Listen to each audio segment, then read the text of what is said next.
દેશમાં ચોમાસાની શરૂઆત વચ્ચે હવે અલ્નિનોની અસરને લઈને ચિંતા વ્યક્ત કરવામાં આવી।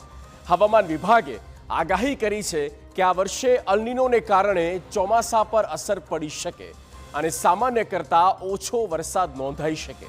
બીજી તરફ અંબાલાલ પટેલે અલ્નિનોની અસર અંગે મહત્વપૂર્ણ અનુમાન વ્યક્ત કર્યું છે। શું છે અલ્નિનોની અને તેની કેવી અસર ભારત સહિત વિશ્વના વિવિધ દેશો પર પડી શકે છે, જોઈએ આ અહેવાલ।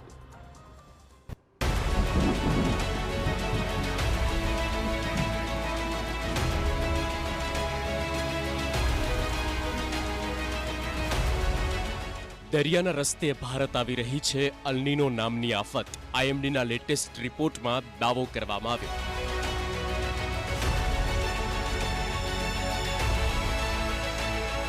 ચોમાસા પર અલ્નિનોની અસર।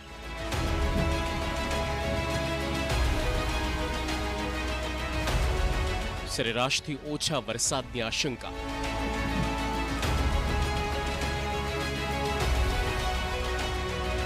આઈએમડીના લેટેસ્ટ રિપોર્ટમાં આ દાવો।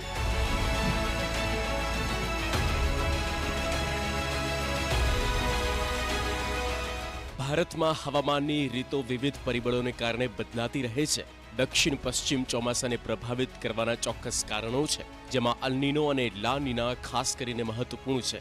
પેસિફિક મહાસાગરમાં અલ્નિનો સક્રિય થવાની સીધી અસર ભારતના લાખો લોકો પર પડે છે, કારણ કે તે ચોમાસા પર નકારાત્મક અસર કરે છે। ભારતના કૃષિ અર્થતંત્રનો મોટો ભાગ હજુ પણ ચોમાસાના વરસાદ પર નભે છે।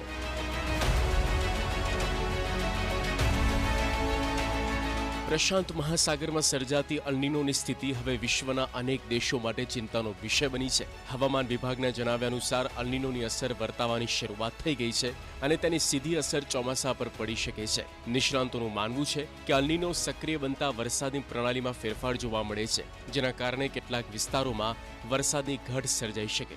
હવામાન વિભાગે સરેરાશ કરતા આશરે 10% ઓછો વરસાદ નોંધાવાની સંભાવના વ્યક્ત કરી છે। अल्निनो अभी एक्टिव हो गया है अल्निनो, और उम्मीद है कि पूरे मानसून सीजन में अल्निनो एक्टिव रहेगा। इसके साथ ही जो इंडियन ओशियन डाइपोल मोमेंट है हमारा, वो न्यूट्रल फेस में है।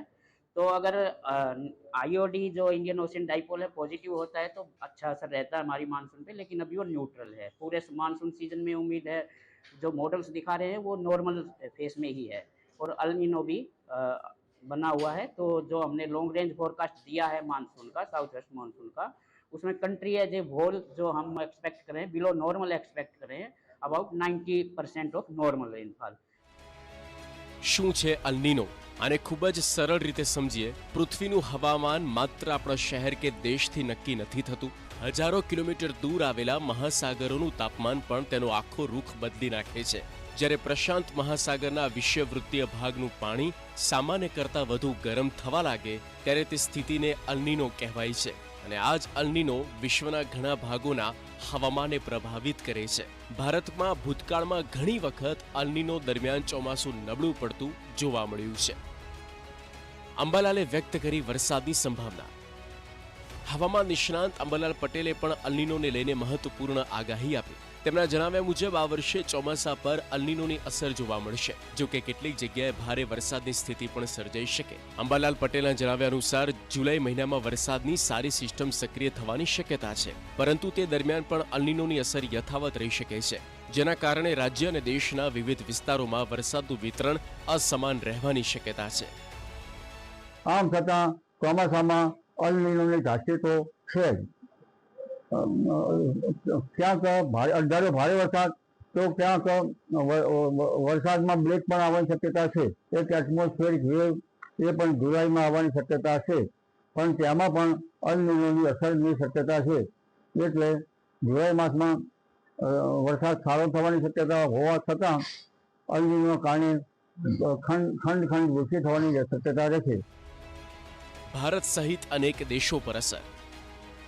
અલ્નિનો માત્ર ભારત પૂરતું મર્યાદિત નથી, તેની અસર એશિયાના અનેક દેશો ઉપરાંત ઓસ્ટ્રેલિયા, ઇન્ડોનેશિયા, ફિલિપાઇન્સ અને દક્ષિણ અમેરિકાના કેટલાક વિસ્તારોમાં જોવા મળી શકે। સામાન્ય રીતે અલ્નિનોને કારણે કેટલાક પ્રદેશમાં દુષ્કાળ જેવી સ્થિતિ સર્જાય છે, તો કેટલાક વિસ્તારોમાં અતિવૃષ્ટિ અને પૂરની સ્થિતિ ઊભી થાય છે. વૈશ્વિક હવામાન ચક્ર પર અસર કરનારી આ ઘટના કૃષિ, જળસંચય અને અર્થતંત્ર પર પણ નોંધપાત્ર અસર કરી શકે છે.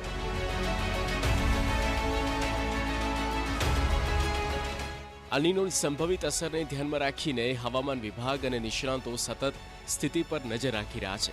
આગામી અઠવાડિયામાં ચોમાસાની ગતિવિધિ અને અલ્નિનોની તીવ્રતા કેટલી રહે છે તેના આધારે વરસાદનું ચિત્ર સ્પષ્ટ થશે. હાલમાં ખેડૂતો સહિત તમામ ક્ષેત્રોની નજર ચોમાસાની આગામી સ્થિતિ પર ટકેલી છે. Bureau report, TV9.